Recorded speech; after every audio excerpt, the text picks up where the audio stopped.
Welcome guys, आप सबका स्वागत है मेरे मूवी एक्सप्लेनेशन में। आज हम जो मूवी एक्सप्लेन करने वाले हैं उस मूवी का नाम है जुमांजी। ये जुमांजी सीरीज का सेकंड पार्ट है। तो थोड़ा भी वक्त ना गवाते हुए एक्सप्लेनेशन स्टार्ट करते हैं। लास्ट पार्ट में हमने देखा कि जुमांजी गेम पानी में बहकर समुद्र के किनारे पर आ जाती है और उसमें से ढोल बजने जैसी आवाज आ रही थी और वहीं से पार्ट 2 की शुरुआत होती है, जहाँ हमें वक्त दिखाया जाता है 1996 का। एक आदमी जॉगिंग कर रहा था, तभी उसे ये गेम मिल जाती है। इस गेम को वो घर लेके चला जाता है और अपने बेटे एलेक्स को देता है, पर उसे वीडियो गेम खेलना ज्यादा पसंद होता है, इसलिए वो उस गेम को साइड में रखकर वीडियो गेम खेलना शुरू कर देता है। रात में जब वो सोता है तभी उसे उस गेम से कुछ आवाज सुनाई देती है। वो उस गेम को खोलता है तो उसे एक कैसेट मिलती है और एलेक्स उस गेम से गायब हो जाता है। उसके बाद हमें 20 साल बाद का वक्त दिखाया जाता है, जहाँ हमें स्पेंसर को दिखाया जाता है। वो वीडियो गेम खेलना काफी पसंद करता है। तभी फ्रिज का उसे मैसेज आता है और उसे 20 मिनट में फ्रेक हाउस के यहाँ मिलने के लिए वो बुलाता है। दरअसल स्पेंसर उसे एग्जाम में पास होने के लिए हेल्प कर रहा था। उसके बाद हमें बेथनी को दिखाया जाता है,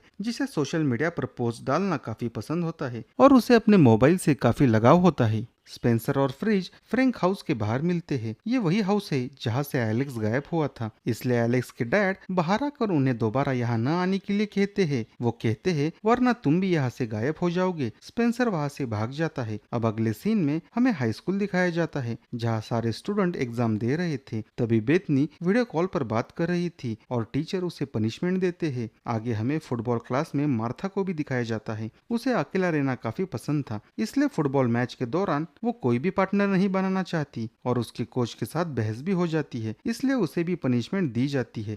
दूसरी तरफ प्रिंसिपल के ऑफिस में स्पेंसर को बुलाया जाता है और वहाँ पे फ्रिज भी होता है। स्पेंसर फ्रिज को पास होने के लिए मदद कर रहा था। ये बात टीचर को पता चल जाती है और उन दोनों को भी पनिशमेंट दी जाती है। अब इन चारों को प्रिंसिपल एक रूम में लेके चले जाते हैं और उस रूम की सफाई करने की पनिशमेंट इन्हें दी जाती है। तभी फ्रिज को सफाई करते हुए एक पुराने जमाने की वीडियो गेम मिलती है। अब स्पेंसर को गेम खेलना काफी पसंद था, इसलिए वो उस गेम को कनेक्ट करता है और उस पर कैरेक्टर चुनने के लिए स्क्रीन आ जाती है। सभी लोग अपने अपनी कैरेक्टर चुन लेते हैं। तभी गेम स्टार्ट हो जाती है और जोर जोर से ढोल बजने की आवाज सुनाई देती है। सभी उस गेम के अंदर चले जाते हैं। उन्हें कुछ समझ नहीं आ रहा था कि ये सब क्या चल रहा है। जिस कैरेक्टर को उन्होंने चुना था उसी कैरेक्टर में वो जंगल में पहुंच जाते हैं। वो एक दूसरे को नहीं पहचानते, पर थोड़ी देर बाद वो एक दूसरे से इंट्रोडक्शन करते हैं। स्पेंसर था ब्रेवस्टोन, मार्था बनी थी रूबी, बेथनी बदल चुकी थी प्रोफेसर सेली में और फ्रिज बदल चुका था फ्रैंकलिन में। जैसे उन्होंने कैरेक्टर चुने थे वैसे ही उनके अंदर अलग अलग खूबियां होती है, वो हमें आगे पता चलेगा। अब इन चारों की आपस में बहस चल रही थी। तभी पानी में रिवर हॉर्स आकर बेथनी को निगल लेते हैं। सभी घबरा जाते हैं, पर थोड़ी देर बाद बेथनी फिर से आसमान से गिर जाती है और तभी फ्रिज उस रिवर हॉर्स के बारे में जानकारी देना शुरू कर देता है। तभी हमें पता चलता है कि फ्रिज यानी कि जो फ्रैंकलिन बना था वो एक जूलॉजिस्ट होता है। तभी सब अपने अपने हाथों को देखते हैं। बेथनी के हाथ पर सिर्फ 2 लाइन बनी हुई थी, यानी कि जो टैटू था वो इनकी लाइफलाइन थी। अब बेथनी के पास सिर्फ 2 लाइफलाइन बची थी। वो बात कर ही रहे होते हैं, तभी उनके पीछे से बहुत सारे रिवर हॉर्स आ जाते हैं और इनके ऊपर अटैक करने लगते हैं और सभी भागने लगते हैं। तभी वहां पर एक गाड़ी आकर रुकती है और उन्हें पिकअप कर लेती है और वो आदमी सभी का वेलकम करता है। ये एक नॉन प्लेइंग कैरेक्टर होता है। उसके अंदर जितना प्रोग्राम किया था वो बस उतना ही बोलता है। उसका नाम नाइजेल होता है। आगे वो इस गेम की कहानी बताना शुरू करता है कि कैसे जुमांजी खतरे में है और इस श्राप से आपको ही जुमांजी को बचाना है। चारों लोग उस श्राप के बारे में पूछने लगते हैं तो नाइजेल उन सभी को स्टोरी बताना शुरू कर देता है। वो कहता है उसे रसल वैन ने एक मिशन को लीड करने के लिए चुना था। रसल एक पुरानी जैगवार की मूर्ति को ढूंढ रहा था। उस मूर्ति में एक पवित्र हीरा लगा हुआ था और वो उसे चाहिए था और उसे हीरा मिल जाता है। उस हीरे से जंगल के सारे जानवर वो अपने वश में कर लेता है और जुमांजी के सारे जानवर अब उसके वश में होते हैं, इसलिए ये जंगल श्रापित हो जाता है। पर नाइजेल चुपके से उससे हीरा छीन लेता है और रसल अब उस हीरे को पाना चाहता है। उसके बाद कहानी फिर से प्रेजेंट में आती है। नाइजेल उस हीरे को ब्रेवस्टोन को देता है और श्राप से मुक्त होने के लिए ये हीरा जैगवार की मूर्ति पर लगाने के लिए कहता है और उन्हें एक नक्शा भी देता है और आगे कहता है कि बाजार में जाके तुम्हें इसका मिसिंग पीस ढूंढना है। नाइजल वहाँ से चला जाता है। इनके पास अब कोई ऑप्शन नहीं था, क्योंकि यह हीरा नहीं लगाया तो वो वापस घर नहीं जा सकेंगे। स्पेंसर मैप पढ़ने की कोशिश करता है पर उस मैप पर उसे कुछ दिखाई नहीं देता, लेकिन बेथनी कहती है कि मुझे इस पर सब दिखाई दे रहा है। तब हमें पता चलता है कि बेथनी प्रोफेसर है जो मैप पढ़ने में माहिर है। तभी ब्रेवस्टोन अपना हाथ अपने सीने पर रखता है और एक स्क्रीन सामने आती है जिस पर उस कैरेक्टर की कमियां और खूबियों के बारे में लिखा था। उसके बाद सभी लोग अपनी कमियां और खूबियां देखने लगते हैं। फिर बेथनी मैप में रास्ता ढूंढ रही थी, तभी कोई उनके ऊपर फायरिंग करता है। वो सारे रसल के आदमी होते हैं। वो उन पर हमला कर रहे थे, लेकिन वो वहां से भागने लगते हैं। वो एक दूसरे को बचाने की कोशिश करते हैं। वो लोग बेथनी को मारने वाले थे, पर मार्था आके उसे बचा लेती है। वो कराटे में माहिर होती है। फ्रिज ज्यादा तेज नहीं भाग सकता, इसलिए स्पेंसर उसे पीठ पर उठाकर भागने लगता है। ये सब वाटरफॉल के पास पहुंच जाते हैं। वे लोग इनके पीछे आ रहे थे, इसलिए उन्हें कूदने के अलावा और कोई रास्ता नहीं दिखता और वो एक एक करके वहां से नीचे कूद जाते हैं। चारों बच गए थे, पर मार्था को गोली लगी थी और वो मर जाती है। पर थोड़ी देर बाद वो फिर से आ जाती है। अब मार्था के पास भी 2 लाइफलाइन बची थी। बेथनी मैप पढ़ती है और आगे का रास्ता देखने लगती है और वो सब उसी रास्ते पर आगे बढ़ने लगते हैं। अब अगले सीन में रसल अपने साथी और जानवरों को इन चारों को ढूंढने के लिए भेज देता है। ये चारों जंगल के रास्ते से चल रहे थे, पर बीच में ही स्पेंसर और फ्रिज के बीच बहस हो जाती है और उनके बीच लड़ाई होने लगती है। स्पेंसर अपने बॉडी से उसे अकड़ दिखा रहा था और फ्रिज गुस्से में आकर स्पेंसर को धक्का देता है और स्पेंसर खाई में गिर जाता है। पर थोड़ी देर बाद वो जिंदा होकर वापस आता है। उसकी भी अब 2 लाइफलाइन बची थी। स्पेंसर सबको समझाता है कि हम ऐसे लाइफलाइन वेस्ट नहीं कर सकते। हम सबको साथ मिलकर ये गेम को खत्म करना होगा, नहीं तो हम घर वापस नहीं जा सकेंगे। उसके बाद सब मार्केट में पहुंच जाते हैं मैप का मिसिंग पीस ढूंढने के लिए, पर सभी को भूख लगी थी और वो ब्रेड खाने लगते हैं। ब्रेड खाने के बाद उन्हें पता चलता है कि ये केक था और फ्रिज की कमजोरी होती है केक, और वो केक खाते ही ब्लास्ट हो जाता है और मर जाता है। लेकिन कुछ ही देर में वो वापस आ जाता है। तभी उनके सामने एक बच्चा आता है और वो उनका स्वागत भी करता है और उन सभी को अपने साथ एक जगह लेके चला जाता है और उन्हें एक पहेली बताता है, जो आपको चाहिए वो उस टोकरी में है। अगर गलती से आग झपकाई तो मारे जाओगे। और वो वहां से चला जाता है। ये सभी ब्रेवस्टोन को जाने के लिए कहते हैं। जैसे ही ब्रेवस्टोन उस टोकरी को खोलता है तो उसमें से एक सांप बाहर आता है। वो उसे देखकर घबरा जाता है और फिर से टोकरी बंद कर देता है। उसके बाद फ्रैंकलिन उस सांप के बारे में जानकारी बताता है कि वो कितना जहरीला सांप है।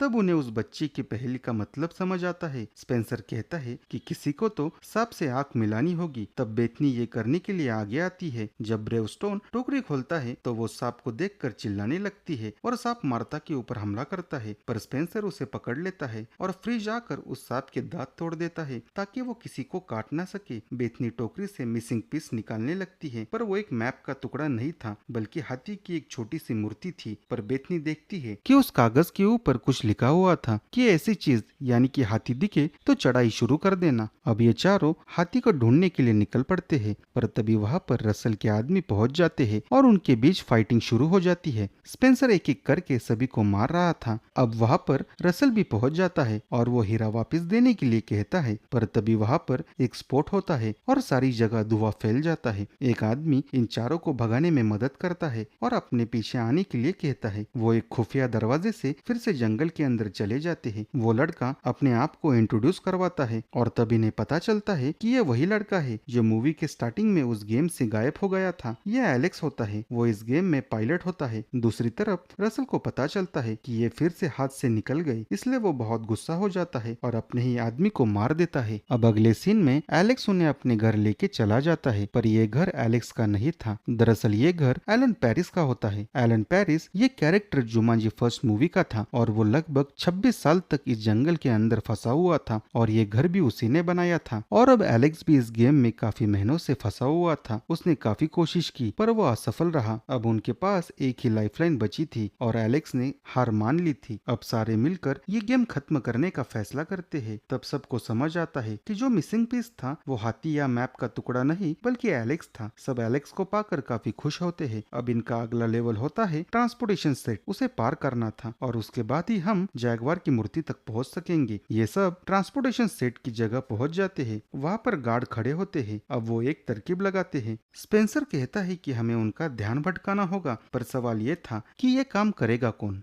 तब सभी की नजर मार्था पर जाती है। मार्था को उन गुंडों के साथ फ्लर्ट करना था, पर उसे लड़कों से फ्लर्ट करना नहीं आता। वो लड़कों से बात तक नहीं कर सकती, इसलिए वो मना कर देती है। पर बेथनी उसे ट्रेनिंग देती है। स्पेंसर भी उसका हौसला बढ़ाता है और वो जाने के लिए तैयार हो जाती है। बेथनी उसको पूरी तरह से तैयार करती है उन गुंडों का ध्यान भटकाने के लिए। तभी बाकी के लोग बात कर रहे थे। तभी एलेक्स एक एक्ट्रेस के बारे में बात कर रहा था। तब उन्हें समझ आता है कि एलेक्स पिछले 20 साल से यहाँ पर अटका हुआ है, क्योंकि वो 20 साल पुरानी एक्ट्रेस के बारे में बात कर रहा था। दूसरी तरफ मार्था उन गुंडों के पास पहुंच जाती है। यहाँ पर काफी फनी सीन होता है, क्योंकि मार्था को फ्लर्ट करना नहीं आता और वो फ्लर्ट की एक्टिंग नहीं कर पाती। तभी एक गाना प्ले होता है और मार्था की खूबी थी फाइटिंग डांस, इसलिए वो उन गुंडों के साथ डांस करने लगती है। उसी बीच बाकी के सभी लोग ट्रांसपोर्टेशन सेट पर पहुंच जाते हैं और गाड़ी सिलेक्ट करने लगते हैं। पर तभी उन गुंडों को ट्रांसपोर्टेशन सेंटर से कुछ आवाज सुनाई देती है, इसलिए मार्था उन्हें मारने लगती है और उन गुंडों की पूरी तरह से धुलाई कर देती है और गुंडों को मार मार के उनकी हालत टाइट कर देती है। तभी सभी लोग देखते हैं कि रसल के आदमी बाइक लेकर पहाड़ियों से आ रहे हैं। वो सभी एलेक्स को हेलीकॉप्टर उड़ाने के लिए कहते हैं, पर एलेक्स को डर लग रहा था और उसके पास एक ही लाइफलाइन बची थी।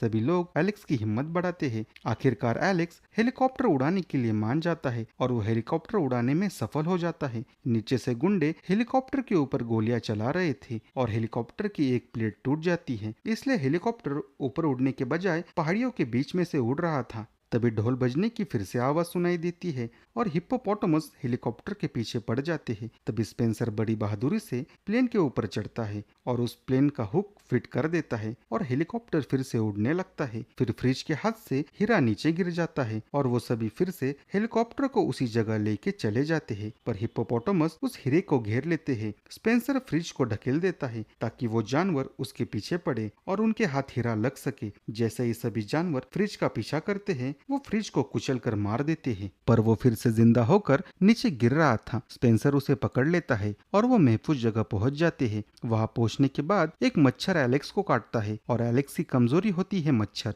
इसलिए वो मरने ही वाला था। उसकी ये आखिरी लाइफलाइन होती है, पर बेथनी उसे सीपीआर देने लगती है। तभी मार्था देखती है कि सीपीआर देने की वजह से बेथनी की लाइफलाइन एलेक्स के अंदर ट्रांसफर हो जाती है और एलेक्स बच जाता है। एलेक्स बेथनी का शुक्रिया अदा करता है और ये जैगवार की मूर्ति ढूंढने के लिए आगे बढ़ते हैं और फाइनली उन्हें वो मूर्ति दिखाई देती है। बेथनी उन सबको रास्ता बता रही थी, पर इन सबको कुछ गलत लग रहा था। उन्हें ये ट्रैप लगता है क्योंकि ये आखिरी रास्ता था और ये इतना आसान नहीं हो सकता। स्पेंसर फ्रिज को हीरा निकालने के लिए कहता है। जब स्पेंसर हाथ में हीरा लेता है, तभी उस रास्ते में आग लग जाती है और उजाला होता है और स्पेंसर कहता है कि हमें इसी रास्ते से आगे जाना होगा। तभी बेथनी को एक हाथी दिखाई देता है और उस लेटर में भी लिखा था, जब ऐसा हाथी दिखे तब चढ़ाई शुरू कर देना।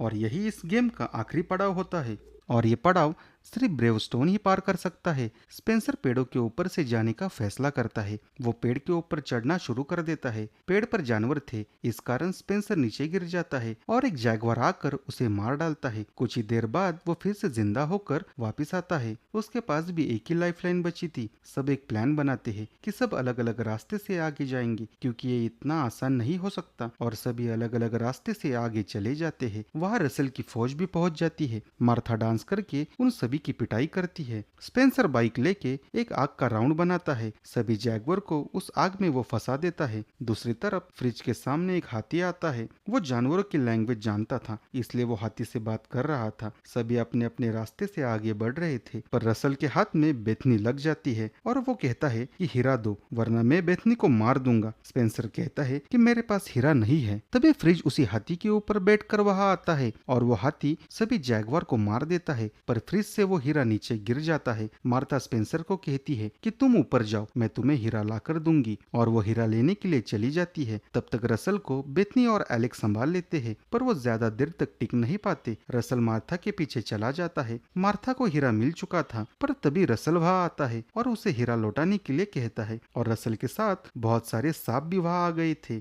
मार्था की कमजोरी होती है जहर। उसके पास सिर्फ 2 ही लाइफलाइन बची थी, इसलिए वो एक तरकीब लगाती है और वो सांप के ऊपर पैर जहर रखती है। वो सांप उसे काट लेता है, उस वजह से वो जहर से मर जाती है और ऊपर से फिर से जिंदा होकर नीचे गिरने लगती है। तभी स्पेंसर कैसे भी करके उस हीरे को मार्था से ले लेता है और जैगवार की मूर्ति पर लगा देता है, पर सभी देखते हैं कि इसका कुछ असर नहीं होता। तभी बेथनी को याद आता है कि उसका नाम पुकारना होगा। वो सभी लोग चिल्लाने लगते हैं, जुमानजी जुमानजी, और उस जंगल का श्राप खत्म हो जाता है। रसल भी वहां से गायब हो जाता है, फिर से वो जंगल पहले जैसा बन जाता है। तभी नाइजेल भी वहां आ जाता है। वो सभी को बधाई देता है और जंगल को श्राप से मुक्त करने के लिए उनका शुक्रिया करता है। अब इनका काम खत्म हो चुका था। नाइजेल से अलविदा कहकर वो गेम से बाहर निकल आते हैं। सब वापस आने की वजह से बहुत खुश थे। अब एलेक्स उनके साथ नहीं था, इसलिए वो एलेक्स से मिलने के लिए उसके घर चले जाते हैं। वो एलेक्स को देखते हैं तो वो सब हैरान हो जाते हैं, क्योंकि ये वो एलेक्स नहीं था। उसकी शादी भी हो गई थी और उसके बच्चे भी थे।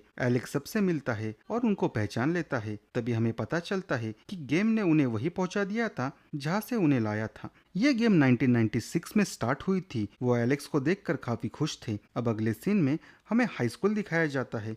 इन चारों की कभी नहीं बनती थी, जो एक दूसरे से बहस करते थे, लेकिन अब ये सारे अच्छे दोस्त बन चुके थे। स्पेंसर और मार्था एक दूसरे से प्यार करने लगे थे और फिर से उन्हें ढोल बजने की आवाज सुनाई देती है। वो सब जाकर उस गेम को तोड़कर फेंक देते हैं और इसी के साथ ये मूवी यहाँ पर खत्म होती है। आपको ये मूवी कैसी लगी कमेंट सेक्शन में जरूर बताइए। धन्यवाद।